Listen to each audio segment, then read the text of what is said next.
The 1982 McDonald's All-America team doesn't have many NBA stars, but several players carved out solid careers in college and the pros. That said, there are a few players who, for whatever reason, didn't make the cut in '82. The list of players who didn't make the squad include 5-time NBA champion Ron Harper, 1988 Six-Man of the Year Roy Tarpley, 4-time All-Star Mark Price, 2-time All-Star Kevin Duckworth, Maryland legend and the ultimate what could have been player Len Bias, and 2-time NBA MVP Karl Malone. Plus, this class technically includes 2 great European talents, Drazen Petrovic and Arvydas Sabonis, though they don't really count for the purpose of this squad.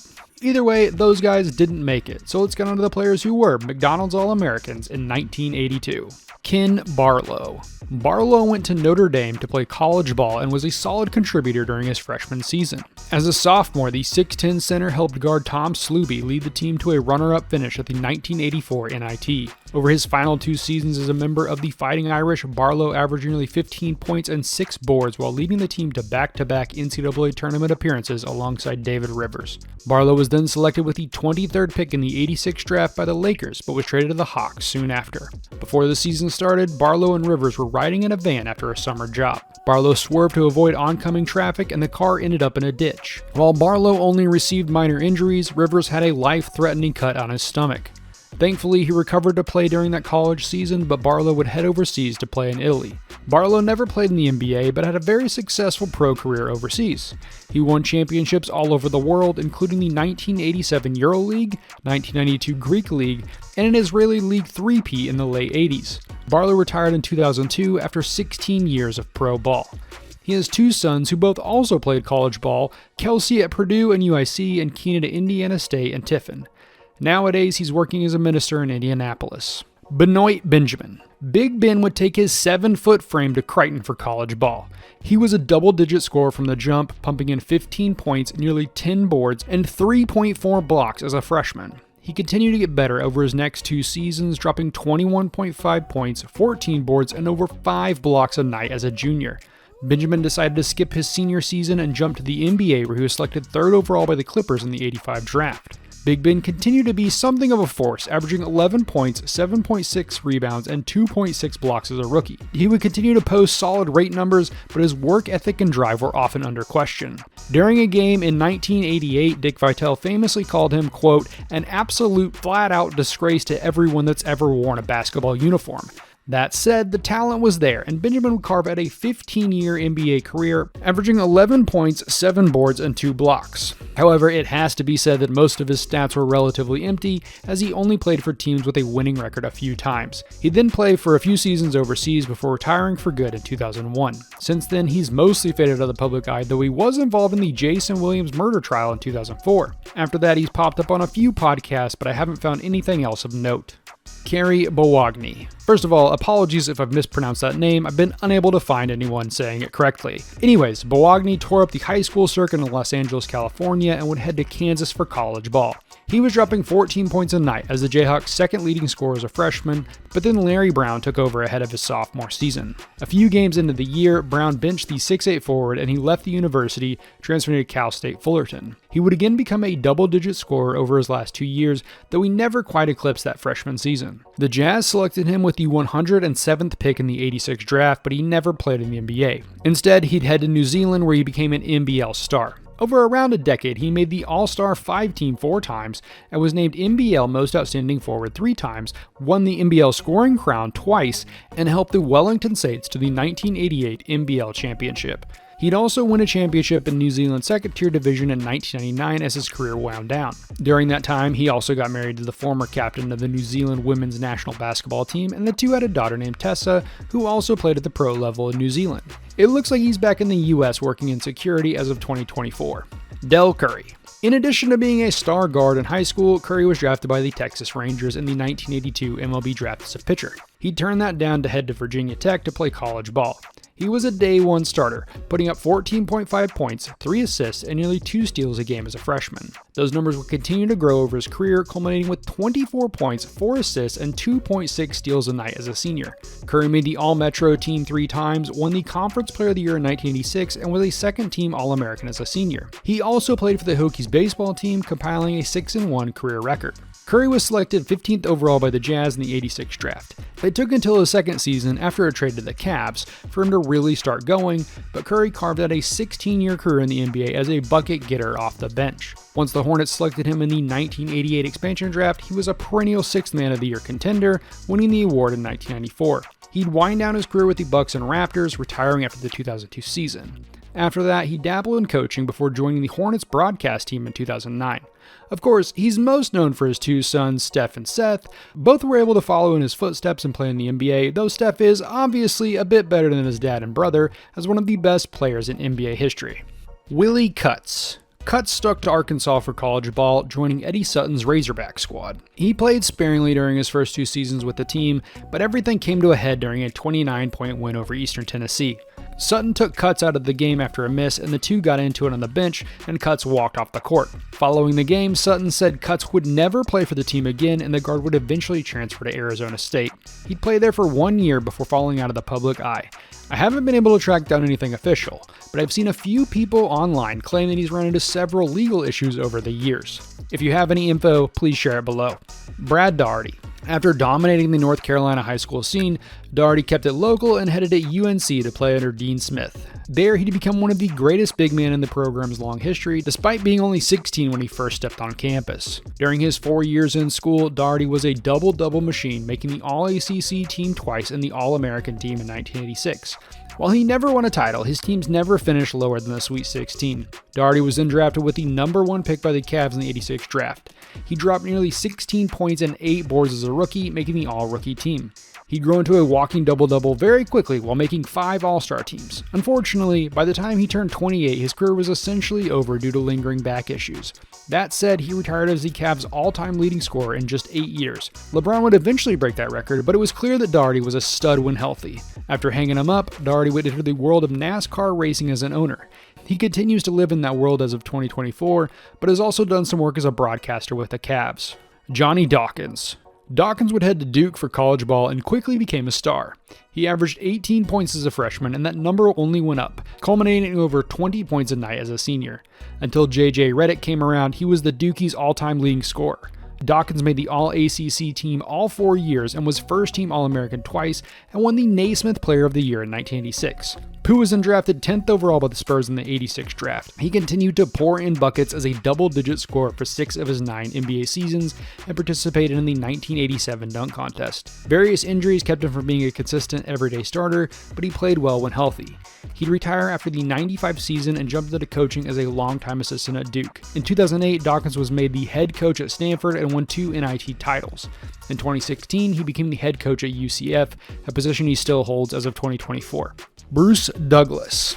Douglas led Quincy Sr. to a national high school title as a junior, and while the team's winning streak was broken at 64 during his senior season, he remains one of the best high school players in Illinois history. He'd keep those talents in state and join the Fighting Illini for college ball. He was an everyday starter from the jump and averaged just under 10 points and 6 boards over his 4-year career.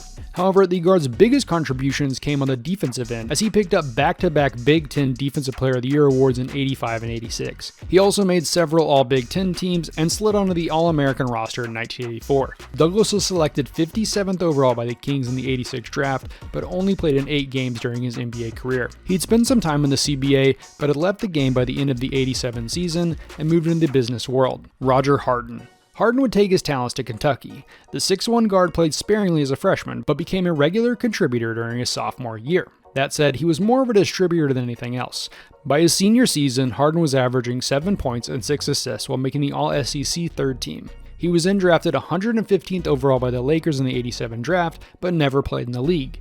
Instead, he'd head back to Kentucky and work as an assistant coach under Eddie Sutton. Since then, he's been coaching around the country, mostly at the high school level. As of 2022, he's coaching high school ball back in Kentucky. Donald Hartry. Hartry played 4 years at Georgia, though he largely came with the bench during his first 2 seasons. However, by his senior year, the 6'2" guard would average 13 points and 5 assists to make the All-SEC team. Sadly, his basketball career seems to have fizzled out after that. Instead, he took his business degree and entered that world. As of 2024, he's working as an executive at AT&T in Georgia. It's worth noting that he came from a family of basketball lovers, and his brother James is a longtime high school coach in Georgia. In 2024, he became the second member of the family to participate in the McDonald's All-American game when he was an assistant coach at the game in Houston. Montel Hatcher. Hatcher grew up in Santa Monica and stayed in California when he went to UCLA to play college ball. I'll be honest that I'm a bit confused here because he made the McDonald's All-American team in 1982, but he didn't suit up for the Bruins until 83. Either he was an underclassman when he made the team, or he took a redshirt year. Unfortunately, I've been unable to confirm one way or the other. Either way, Hatcher started about half his games during his freshman year alongside fellow diaper dandy Reggie Miller. The duo would continue to improve, pouring in 39 points total during their junior season, though Miller made up 26 of those points. However, the rumor goes that Hatcher punched another player during practice during his senior year and rode the pine for all of 8 games. It's hard to say if that's true or not, but he did average 10 points off the bench. Hatcher was then drafted 149th by the Pacers in the 87 draft, but never played in the NBA. I've been unable to track down further information, so be sure to share in the comments if you know anything more. Eldridge Hudson. Hudson was widely seen as one of the top players in California when he made his way to UNLV. During his early days with the Running Rebels, things looked good. He averaged 9 points and 6 boards as a freshman, but his game took a turn following a debilitating knee injury. He continued to play for his final 3 years, but could only manage 6 more starts and was never able to get back to the form that made some see him as a can't-miss prospect. Instead, he was never drafted, and El Hut has seemingly fallen out of the public eye outside of a few appearances back at UNLV. It does seem like he spent some time coaching at the middle or high school level, but I've been unable to find much concrete info. Curtis Hunter. The 6'6" forward brought his game to North Carolina to play alongside Brad Daugherty, Michael Jordan, and the rest of the Tar Heels. Unfortunately, with a loaded team, playing time was tough to come by. Hunter would suit up for over 100 games at UNC, but only averaged about 12 minutes a night, mostly off the bench. While he did have his moments, Hunter never became the player some thought he might in high school. The Nuggets drafted him in the 7th round of the 87 draft, but he never played in the NBA. Instead, he'd hop into coaching, working as an assistant at North Carolina A&T. He'd eventually be made the head coach there, but his run ended after his team went 1-26 in his 4th season. As of 2012, he was coaching at the high school level, but I've been unable to find anything more current. Buck Johnson. Johnson would keep it local and head to Alabama to play college ball. During his freshman year, he played a supporting role to Bobby Lee Hurt, Ennis Watley, and Mike Davis, but Johnson became Bama's leading scorer as a sophomore. He would continue to dominate over his last 2 years, making the All-SEC team 3 times in a row and averaging 15 points and nearly 8 boards for his career. Buck was then selected 20th overall by the Rockets in the 86 draft. He took a few years to get started, but by 1990 he was an everyday starter and averaging double-digit points. In 92 he signed with the Bullets and his game started to drop off, though I have been unable to confirm if that was due to injury. Either way, he headed to the CBA and then overseas after the season. While he'd never make it back to the NBA, he was a 4-time Greek All-Star and a 1-time Spanish League All-Star before retiring after the 2006 season. As of 2020, he was working as an AD and high school basketball coach. His son Jamal played at the D1 level, most recently suiting up for Chattanooga in 2023. Tim Kempton. Kempton grew up in New York City but would head to Notre Dame to play under Digger Phelps. Alongside John Paxson and then Tom Sluby, Kempton was a double-digit scorer in his first 2 years of college. Unfortunately, he was passed on the depth chart during his final 2 years, bringing his minutes and overall stats down significantly. Even still, the 6'10 forward was drafted 124th overall by the Clippers in the 86 draft. He played 1 season, mostly off the bench in LA, before heading to Italy to play for a season. Kempton then jumped back into the NBA for a few seasons before going back overseas.